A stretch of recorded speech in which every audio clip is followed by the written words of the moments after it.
Live from Fargo and serving you on TV, online, and on the go. This is Valley News Live at 5:30. To go to NDSU as a full-time student.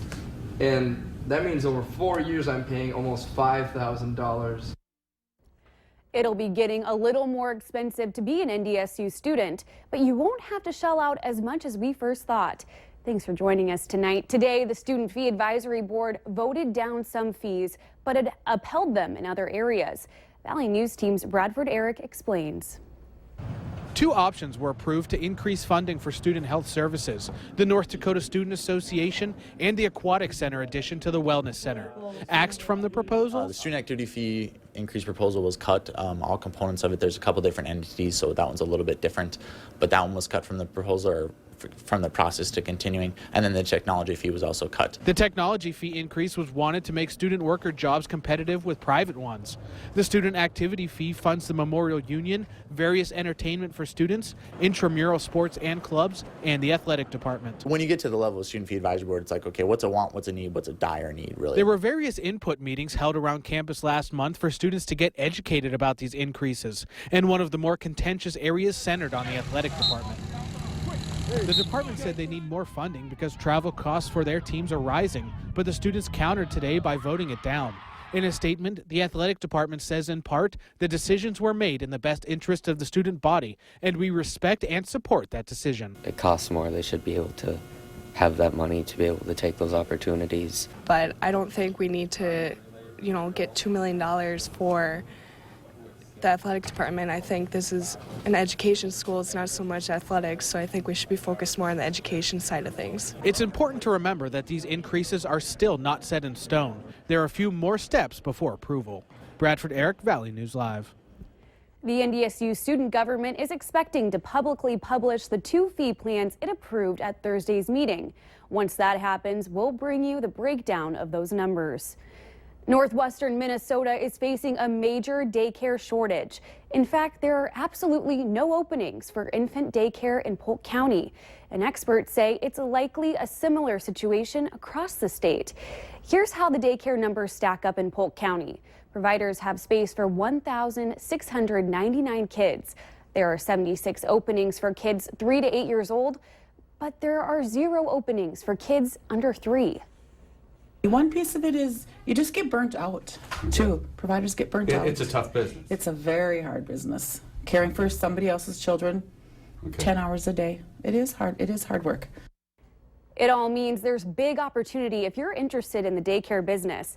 If you are, we have a link to all the information you'll need. Just go to valleynewslive.com and click on this story. We're seeing a little more snow today, but still a pretty quiet day. Let's go ahead to find out what's happening from meteorologist Robert Hahn. Robert?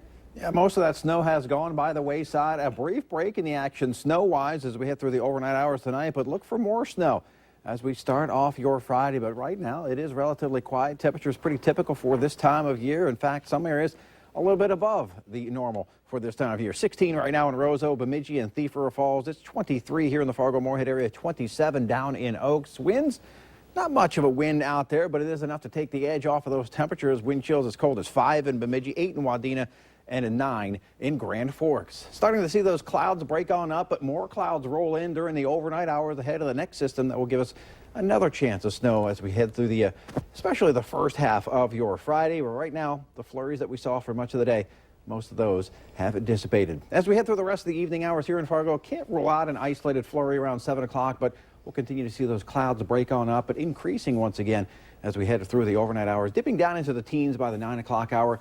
We do have some snow to talk about tomorrow. More snow as we head through the weekend, and we'll detail both of those snow chances coming up in just a few minutes. Thanks so much, Robert. We have new information tonight in the missing persons case of Jeff Perez. Friend Jody Bouchane says they found him. She says he was on his way to Fargo last month, became severely ill, and was life-flighted to Sanford's ICU here in Fargo. The hospital confirmed today that he is a patient there. Back in December, we told you about how Minnesota State University Moorhead Gambian student Kadi Sosi is seeking asylum after her education was ripped away by her own family, and how her professor has set up a GoFundMe page to help her with her tuition. Susie reached her goal when 154 donors raised $10,000 within 2 weeks. That money was used to pay off tuition for the fall semester and some costs for the spring semester. Now, Susie and her professors are looking for a way to help her pay 3 more years of school. She will need $8,000 per year. So Sue has a part-time job on campus that will help cover the rest of her costs for the spring semester. Professor Brian Wissenden believes Susie needs a sponsor, a group that can pull together and help her reach her goal of completing her undergraduate degree, and from there move on to a career in the health and human health sciences. A local canine officer will now be a little safer when it's protecting our community. This is Deacon. He works with the Clay County Sheriff's Department. In 8 to 10 weeks, Deacon will receive a vest that will protect him when he's going after those criminals. The vests are expensive, and this one was donated. The Clay County Sheriff says Deacon is an asset and needs to be protected from bullets and stabbings. In the past, there have been times that people have tried to shoot the dogs, and that's kind of one of the things that happened, what started this nonprofit, and they just want to make sure that every canine dog has one. The vest was donated by the nonprofit group Vested Interest in Canines and cost a little over $1,000. It weighs 4 to 5 pounds and has a 5-year warranty. The current guidelines for FAFSA, or free application for federal student aid, can be difficult to understand for prospective college students. Some lawmakers on Capitol Hill are saying that students who want to go to college shouldn't have to jump through hoops to acquire financial aid. Our Washington Bureau's Peter Zampa spoke with a representative working to simplify the application.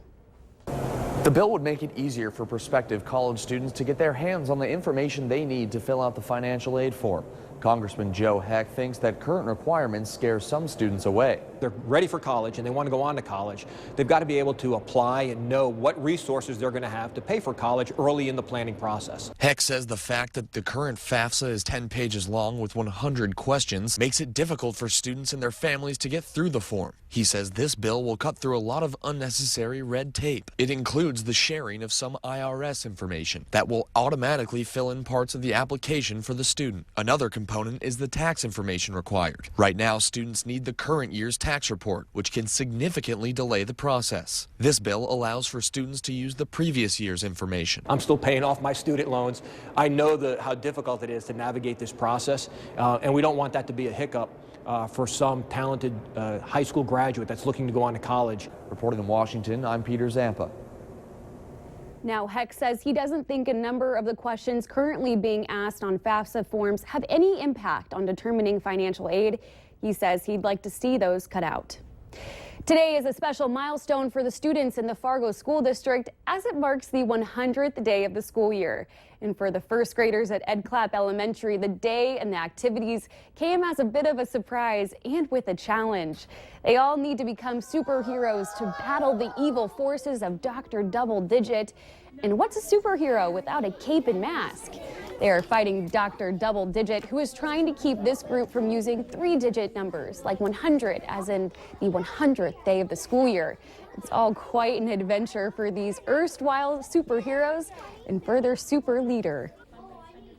The kids didn't know about this coming into the day, and I thought it was so funny how people were coming in, and they didn't think anything of it. They were just so excited about the task at hand, and I think as the day progresses, they'll get more and more excited. Like, we need to get this done, They'll have a drive for something. So I'm excited to see how this day plays out.